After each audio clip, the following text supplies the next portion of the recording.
pas un métier, médecin. C'est quoi? Une espèce de malédiction. Quoi de neuf aujourd'hui, docteur? Mes yeux ne verront pas ce qui s'y passe. Ma langue taira les secrets qui me seront confiés. Voix de médecin, le podcast de témoignages de What's Up Doc qui vous emmène dans l'intimité de l'exercice médical.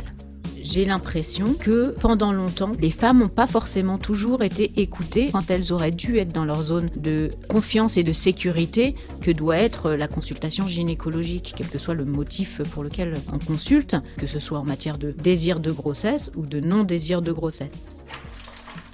Yael Lévy-Zoberman est gynécologue obstétricienne spécialisée en chirurgie depuis 12 ans. Allons-y. Elle exerce à l'Institut Mutualiste Montsouris à Paris.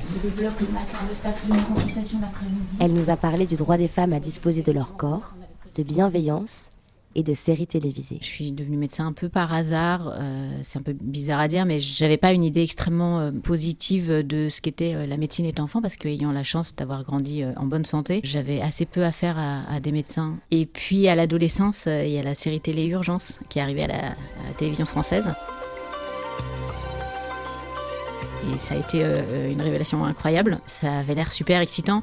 Je me suis dit, ce serait chouette de faire de la chirurgie comme le docteur Benton, qui était très très beau. Bon, on va y aller. C'est pas un pique-nique et ce sera pas du gâteau. Ça suffit, arrêtez de me regarder. Je vais juste essayer de le maintenir en vie. Et donc au moment de choisir les études, j'étais en filière scientifique. Étant plutôt bonne élève, plutôt sensible au fait que je voulais faire plaisir à mes parents et ayant vu Urgence qui me donnait des perspectives d'une vie excitante et pleine d'action, j'ai fini par m'inscrire en médecine. Bien installé, bien champé, groupe Résus positif. C'est une interruption volontaire de grossesse chez une patiente qui est enceinte à 10 semaines d'aménorrhée. On en a pour 5 minutes. Rien de spécial au plan chirurgical, pas d'antibioprophylaxie recommandée. Pendant les années qui ont suivi, les années d'études, je m'orientais plutôt vers de la médecine légale. J'ai réussi à goupiller pendant mon externat quelques stages en médecine légale et notamment mon stage final après le concours de l'internat où j'ai travaillé pendant 2 mois à la morgue en Australie à Sydney. Et à mon retour, au moment de choisir la spécialité, je me suis dit que finalement, j'avais pas l'impression à faire des autopsies pendant l'été, que j'avais fait une vraie différence pour qui que ce soit d'une certaine manière. Oui, c'était important de savoir de quoi ces gens-là étaient morts, mais finalement, ils étaient quand même déjà morts. Alors, madame, hystéroscopie, ablation de, on ne sait pas encore quoi, bien installé, bien champé, pas d'antibioprophylaxie, un petit peu de glaire qui gêne la vue. Je serais bien en peine de vous dire ce que cette IRM et cette échographie ont vu, parce qu'elle n'a pas l'ombre d'un épaississement endométrial. On va faire des photos pour le prouver. Absolument pas suspect, mais alors vraiment... Et la deuxième réflexion que je me suis faite, c'est que j'aimais plus le contact humain que ce que j'avais anticipé. Je pensais pas que je trouverais ça intéressant, agréable d'avoir des échanges avec des gens que je ne connaissais pas. Et ce qui m'a le plus étonnée, c'est que le plaisir semblait réciproque. C'est que les patients que j'avais rencontrés pendant mes études semblaient apprécier mon contact et ma présence. Ce qui était un peu une découverte pour moi et m'a donné envie de faire du patient vivant. Alors quand même un peu endormi, puisque je me suis orientée vers la chirurgie, mais il y a quand même une partie du temps où on les rencontre réveillés et qui parlent. Tout s'est très bien passé. Bon, d'accord. Et d'autant plus que je n'ai rien vu dans votre utérus. Donc on ne touche pas l'utérus, on n'enlève pas. Sauf si l'analyse me dit quelque chose que je n'ai pas vu avec mes yeux. On préfère les garder. Disons que l'antécédent familial d'un membre de la famille pour le cancer de l'utérus ne justifie pas chez vous une intervention pour retirer l'utérus et les trompes et les ovaires. Si pour vous, l'angoisse générée par le fait de garder votre utérus et vos yeux et ovaires est supérieure à l'angoisse générée par les éventuelles complications d'une chirurgie, tout se discute. Mais je me dis que puisque ça ne sert plus à rien, autant les enlever. Alors, sur le principe, je suis un peu d'accord avec vous, mais si je fais ça avec toute la population ménopausée, on va tuer des gens sur table ou on va avoir des complications qui ne sont pas justifiées. Et tout ce qui est maladie nosocomiale, ça fait partie des risques potentiels. Il y a des choses là, ouais. Ça fait partie des choses potentielles. potentielles. On le voit quand ça... Non mais là avec les hystéroscopies, il ne va rien se passer. Il ne va rien se passer, donc. Non, c'est rarissime d'avoir une infection suite à l'hystéroscopie. Parce que j'ai une copine qui a un truc doré, là, un staphylocoque doré, c'est une horreur. Hein. Ça dépend où il va se loger. Quand j'étais étudiante, on faisait des stages d'externat. Je me rappelle spécifiquement d'une patiente qui n'était pas très âgée. Sa liste d'antécédents était tellement longue. Elle avait eu tellement de pathologies, parfois même sévères. Parfois, elle avait encore des pathologies chroniques. Elle avait eu un nombre incalculable d'interventions. Elle avait été dans un accident d'hélicoptère. Enfin, un nombre incroyable survol de trucs pour une vie qui m'a semblé si courte. Je suis sortie de là et je me suis dit, cette dame est un paratonnerre. S'il y a quelque chose à attraper, s'il y a un accident à avoir, c'est cette femme qui va l'attraper. Et c'est ce qui nous permet à nous autres de marcher en bonne santé dans la vie. Et j'avais passé un bon moment à discuter avec cette patiente. Le fait de découvrir la vie de parfaits inconnus qui allaient rentrer puis sortir de ma vie m'a apporté une idée sur ce que la vie des autres pouvait être. Et j'ai pas toujours le temps, bien sûr, de leur poser toutes les questions et de savoir tout sur leur vie, parce qu'en réalité, une consultation dure 20, 30, 40 minutes, pas beaucoup plus que ça. Mais on découvre en fait des choses intéressantes sur ces patients-là, et plus généralement, à force d'accumuler les expériences de contact individuel, sur la nature humaine en fait. Alors, qu'est-ce qui fait que j'aime la gynéco ? C'est déjà la très grande variété de modes d'exercice. Avec le même internat de gynécologie obstétrique, on peut à l'arrivée faire des professions qui sont extrêmement différentes les unes des autres. Les gens qui font de la chirurgie oncologique pure à Curie ou à l'Institut Gustave-Roussy n'ont pas la même activité chirurgicale que moi qui fais de l'activité de chirurgie plutôt fonctionnelle et bénigne. Des collègues qui ont fait la même spécialisation vont faire uniquement de l'obstétrique par exemple et très peu de chirurgie. Et donc en ayant fait la même formation, on a un choix de mode d'exercice et une petite flexibilité, c'est-à-dire qu'on commence tous la même formation mais on n'a pas de décision drastique finale qui s'impose à nous tout de suite. Alors, comme c'est la première fois, j'ouvre une feuille de consultation et vous m'êtes adressé donc pour une question, un kyste et un épaississement de l'endomètre. Oui. Je vous pose des questions et puis Oui. vous avez donc maintenant 70 ans. Vous mesurez et pesez combien ? Alors, 1m71, 65 kg. Profession ? Je suis retraitée, entre guillemets, mais bon, je suis responsable d'un ensemble de communautés. Non, comment on dit ? En anglais ? Non, en français. En français, sœur. Ouais. La deuxième chose, c'est l'idée de pouvoir suivre une patiente à tout âge de la vie. Les pédiatres, ils voient que des enfants, les gériatres vont voir que des personnes âgées, les oncologues vont voir que des gens qui ont des cancers. À leur différence, moi je peux voir des femmes de l'adolescence jusqu'à leur mort avec un accompagnement de toutes les étapes cruciales de leur vie, que ce soit les premières règles, des anomalies de cycle, que ce soit un désir de grossesse, puis si elles tombent enceintes, les accompagner pendant une grossesse, les accompagner pour l'accouchement. Si elles ne veulent pas tomber enceintes, les aider dans les démarches de contraception, d'IVG, de stérilisation, si c'est leur désir. Après l'âge de la fertilité, accompagner les femmes dans leur cycle, dans leur ménopause, dans leurs éventuels cancers, dans leurs incontinences urinaires, dans leur descente d'organes, toutes les choses qui peuvent se passer de tous les âges. Donc il y a une grande variabilité du type de patient que je vais rencontrer. Oui. Ça, c'est votre vagin. Oui. Ça, c'est votre utérus.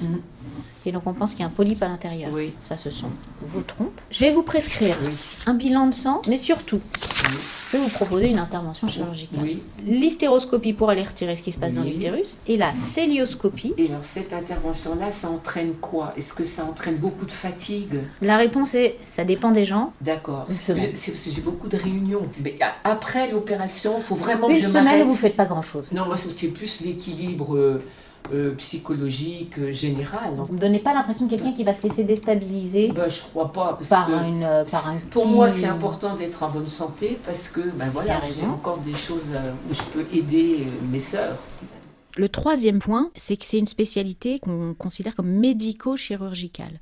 Je suis formée aux deux et donc j'ai la capacité à voir une patiente et la traiter pour tout ce qui relève de la médecine, mais aussi pour tout ce qui relève de la chirurgie, avec des compétences diagnostiques étendues. C'est-à-dire qu'une patiente qui va venir me voir pour un problème donné, je vais être capable de l'examiner cliniquement, mais je vais être capable de faire la plupart des examens complémentaires dont j'ai besoin. Et je parle de l'échographie pelvienne à laquelle on est formé, l'hystéroscopie, et s'il y a besoin, je vais faire la chirurgie derrière. Et donc, on a la capacité, en fait, à vraiment être un couteau suisse de la gynécologie. Et ça apporte beaucoup, je trouve, à la pratique. Et ça, c'est pas vrai dans la plupart des spécialités. La prochaine patiente, c'est une patiente qui a demandé une contraception définitive par stérilisation tubaire. On va aller voir si la dame est en salle. Alors la question de l'engagement pour les femmes, pour leur droit à décider pour leur corps, n'est pas quelque chose qui s'est présenté à moi très tôt. Je viens d'une famille où la question de la différence entre les femmes et les hommes ne s'est jamais vraiment posée. J'ai 2 frères, j'ai jamais ressenti l'ombre d'une différence dans ce qu'on pouvait attendre de moi au plan scolaire, au plan des études. Et donc j'ai pas vraiment compris que c'était un problème de société avant assez tard dans la vie. Et donc, je dis pas que c'est venu comme une surprise, mais en fait, je l'ai constaté de manière beaucoup plus nette depuis que j'écoute des femmes au quotidien, en fait. Il faut qu'on passe ça derrière son dos pour pouvoir s'enlever les bras. Il faut que tu la roules vers toi. Elle est demandeuse depuis 2012. C'est une dame d'origine africaine et le gynécologue qu'elle a vu à l'époque lui a dit qu'il ne pratiquait pas l'intervention chez les femmes d'origine africaine. Pour lui, toutes les femmes africaines, si elles venaient à changer de conjoint, vont nécessairement vouloir avoir d'autres enfants dans le futur. Enfin, une que tu connais. Je peux pas en avoir. Tu peux me faire les balances des blancs sur la machine, Magali, s'il te plaît?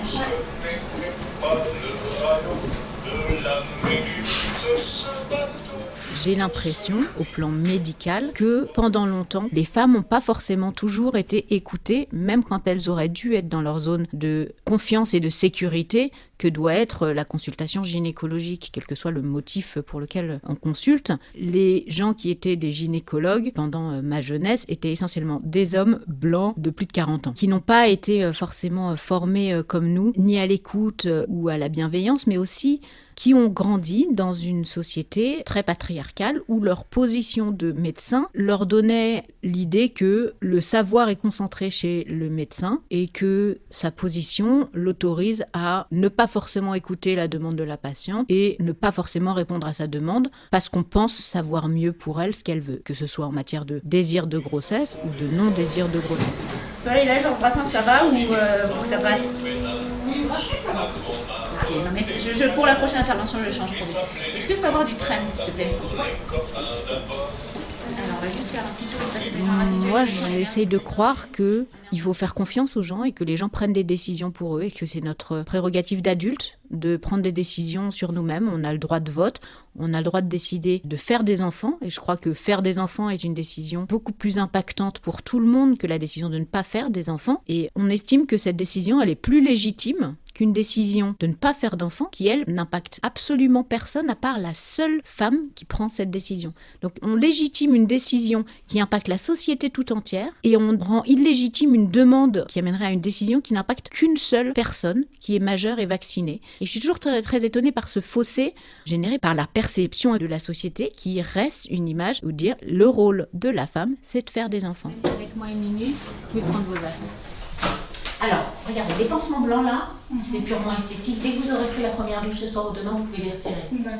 Le compte rendu opératoire et l'hospitalisation, j'ai même fait des photos qui montrent avant-après. Donc ça, c'est quand vous aviez une trompe droite, plus de trompe droite. Quand vous aviez une trompe gauche, plus de trompe gauche. Et surtout, le seul truc vraiment important, comment nous joindre si besoin. On a des urgences gynécologiques pour les patientes opérées chez nous. D'accord, Ok. pas de souci. Ok, merci beaucoup. Mais je vous en prie. Nous, normalement, on a un rendez-vous post-opérateur dans un mois. Oui, vous Alors, m'avez dit si tout va bien. Si tout va bien, vous n'avez aucune question, vous m'avez à peu près une semaine avant. Ok. La bienveillance de ma pratique est venue très très progressivement. Je ne crois pas avoir été une jeune adulte très bienveillante. L'internat de gynécologie, à l'époque, était très demandeur, notamment en termes de volume horaire. Et donc, quand on travaille en moyenne 80 heures par semaine, on n'a pas forcément le temps et l'énergie d'être bienveillant tout le temps. Je ne suis pas sûre de l'avoir toujours été, pour être très honnête. Ce serait repeindre en rose mon passé que de le dire. Pour la consultation, j'ai pas pu retourner me changer. Enfin, j'étais trempée. Alors, vous inquiétez pas, on peut pas tous avoir rendez-vous juste après la douche chez son gynécologue. Donc, Oui, non, mais là, j'étais trempée, donc ne vous inquiétez pas, parce qu'il n'y a pas eu le temps de vous changer. On n'est pas là Je suis pour... extrêmement hygiénique et en fait là...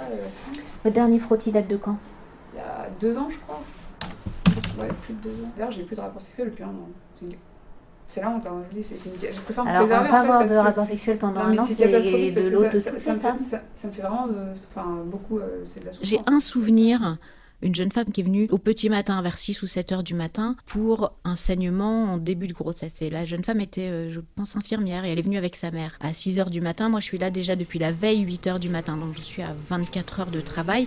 Et donc j'étais vraiment sur les rotules, et donc voir une urgence de plus, une urgence de plus, une urgence de plus, ça demande beaucoup d'énergie et de disponibilité. Et donc je l'ai accueillie, j'ai fait l'interrogatoire, je lui ai fait une échographie, et l'échographie montrait que tout allait bien avec la grossesse. Et donc je lui ai dit, bah voyez, tout va bien, pas d'inquiétude, donc plutôt une bonne nouvelle.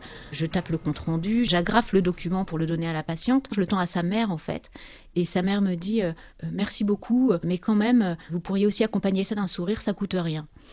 J'ai eu envie de lui péter la gueule. Honnêtement, j'aurais pu pleurer parce que j'étais tellement fatiguée que j'étais à deux doigts de pleurer. Et j'ai simplement dit qu'à cette heure-là et ce niveau de fatigue, on pouvait choisir entre la gentillesse et la compétence, qu'ils avaient eu la compétence et que c'était pas si mal. Donc peut-être que j'avais pas effectivement été assez bienveillante avec cette patiente, assez souriante, assez licorne et bisounours et arc-en-ciel, mais on peut pas toujours l'être et que les patients ne soient pas capables de l'entendre est parfois un peu blessant aussi pour nous, je trouve. Et du coup, comme il y a l'âge qui avance et tout, j'ai un peu honte. Il y a un âge critique pour, vous savez, la conservation et tout, et je suis bientôt à mes 37 et c'est catastrophique. J'arrive pas à trouver forcément de solution. On va débriefer tout ça. Oui, on va faire dans l'ordre d'avoir pour pas... fondé une famille, et en gros, on va j'ai ce parler problème-là aussi qui me pose. En fait, j'ai un mental d'acier, comme je dis à mon psy, mais en fait, l'adversité quotidienne, ça vous affaiblit.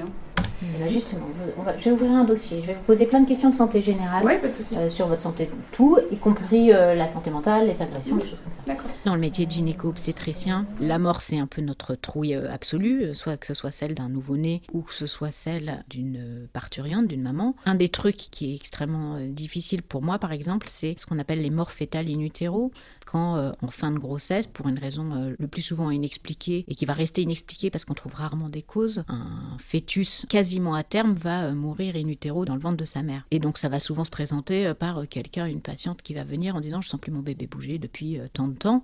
Et puis on va essayer de trouver des battements du cœur et pas les trouver, faire une échographie et constater que le fœtus est mort. Avant d'avoir mes propres enfants, c'était toujours un moment particulièrement douloureux, l'annonce à un couple ou à une maman que son bébé est mort à l'intérieur. Et c'est devenu clairement intolérable pour moi depuis que j'ai mes propres enfants. C'est-à-dire que c'est vraiment là, ça fait plusieurs années que je suis passée entre les gouttes parce qu'on en voit 2 ou 3 par an ici. Mais ça, c'est vraiment une de mes grandes terreurs, à avoir à affronter ça avec les patients et arriver à garder son calme, à pas pleurer soi-même parce que souvent quand même, on n'est pas de pierre, quoi. On a quand même des émotions un peu de temps en temps. Et donc ça, c'est un des trucs qui est très difficile pour moi. La première fois en fait que ça m'est arrivé, c'était mon 2e stage de gynécologie. La femme aurait pu déjà avoir accouché, on était à 38 ou 39 semaines d'aménorrhée. C'était très tard dans la nuit, ou ouais, peut-être 11h ou minuit. Et j'étais jeune, j'avais, je pense, 26 ans. J'étais de garde avec un vieux gynécologue qui en était à sa 300 millième garde et qui était probablement saoulé, fatigué. Voilà, il avait plus très envie de se lever, quoi, la nuit. Et donc j'ai fait le diagnostic et puis j'ai appelé le seigneur de garde pour lui dire et lui demander de venir m'aider dans cette situation. Et il m'a dit, il est mort, qu'est-ce que tu veux que je fasse en fait, débrouille-toi. Il est resté dans son lit. Et je l'ai très mal vécu. Ça a été une nuit difficile, plus pour le couple que pour moi. Hein. Faut pas non plus rester auto-centré tout le temps, mais ça a été probablement fondateur dans la mesure où je me suis dit, en fait, quand un jeune médecin vous appelle et que vous êtes le seigneur de garde, peu importe qu'on soit très fatigué, peu importe que ce soit la 1000e fois pour nous, si c'est pas la 1000e fois pour cette personne et qu'en fait, ce jeune médecin, il a besoin d'aide, c'est notre rôle d'y aller.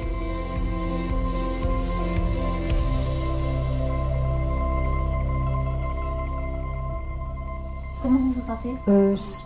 Ça va. Il n'y a pas eu de gêne, de douleur, d'écoulement, de choses bizarres ? D'écoulement, non. Des petites douleurs au niveau du bas, là. Ok, vous avez un suivi gynéco habituellement ? Non, puisque moi, gynéco, parti à la retraite, je suis le gynéco. C'est un généraliste à qui je demande de me faire une ordonnance pour une échographie, mais c'est tout. Hein. Oui, non, elle m'a dit que tout va bien. Vous n'avez pas du tout suivi gynéco, on n'a pas fait de frottis depuis des années et des années. Depuis 10 ans. On va regarder ? Oui, on va regarder. C'est vrai qu'à 80 ans, on n'a pas envie de faire quoi que ce soit, c'est terminé pour moi. La plupart du temps, en fait, ni les bébés ni les mamans ne meurent. Et donc la plupart du temps, quand même, on fait des trucs bien. Et puis après, dans ma pratique chirurgicale, c'est assez concret. C'est-à-dire que les patientes viennent avec une demande, une plainte, une maladie. On opère et puis le problème est résolu derrière. Et elles sont contentes du résultat. Je me fais plus pipi dessus.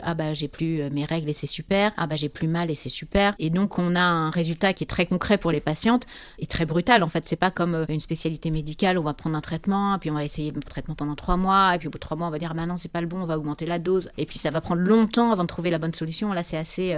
on fait le geste chirurgical et puis si tout va bien, bien sûr, bim, la patiente est contente, elle nous remercie et puis elle retourne vivre sa meilleure vie et son suivi gynéco à l'extérieur. Et donc, c'est agréable comme sentiment de devoir accompli. Oui, c'est comme ça. C'est la colpotrophine, les oestrogènes locaux. Ça, on va passer au secrétariat pour qu'elle l'envoie. Merci pour la patience.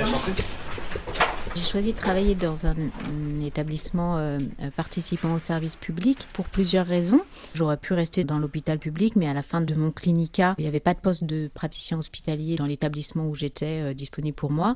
L'ESPIC semblait proposer en fait des conditions de travail un tout petit peu peut-être meilleures que celles de la PHP, c'est peut-être moins vrai maintenant, dans des structures pas trop grosses, mais toujours en étant médecin salarié. Donc sans avoir à réclamer des sous aux patients, à chaque patient qu'on voit, sans certaines contraintes liées au système public, mais en même temps sans dépassement d'honoraires. Donc n'importe quel patient ou patiente peut venir s'adresser à notre établissement et ne rien avoir à payer pour avoir des soins que j'espère être de qualité. Je trouve que mon équilibre vie personnelle et vie professionnelle est correct. Je mentirais si je disais que j'avais pas envie de plus de temps de vacances et de moins travailler les week-ends, mais c'est le prix à payer pour avoir une structure qui fonctionne comme la nôtre. J'ai la chance de faire un travail qui est intéressant et stimulant et gratifiant. Je sais pas si c'est une passion, mais en tout cas, j'y trouve un intérêt certain. Au moins une fois par jour, disons, je vais faire quelque chose qui m'intéresse, quelque chose de nouveau, ou je vais faire une rencontre intéressante.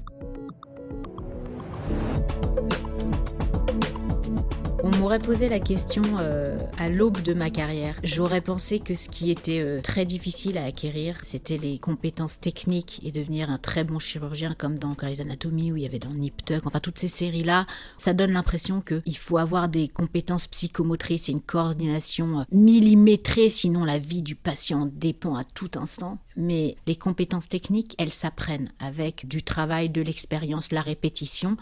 En revanche, ce qui a été une surprise, c'est l'apprentissage des compétences sociales en fait. Et ça, c'est venu très progressivement sur de très nombreuses années. Peut-être que ça va encore progresser et ce serait encore mieux. Mais je crois que c'est ça qui est peut-être plus dur à apprendre. Et ça, je ne le savais pas il y a 15 ans ou 20 ans. C'est sûr que je ne le savais pas.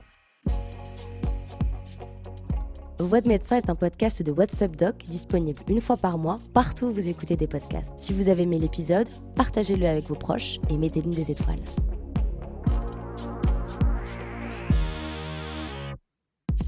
Le tournage, l'écriture et la réalisation ont été assurés par Margot Kefelec. Le directeur de la publication, c'est Mathieu Durand et le rédacteur en chef, Luc Angevert. Le générique est composé d'extraits du film Hippocrate réalisé par Thomas Lilti, du dessin animé Bugs Bunny et d'une archive de l'INA. À très vite!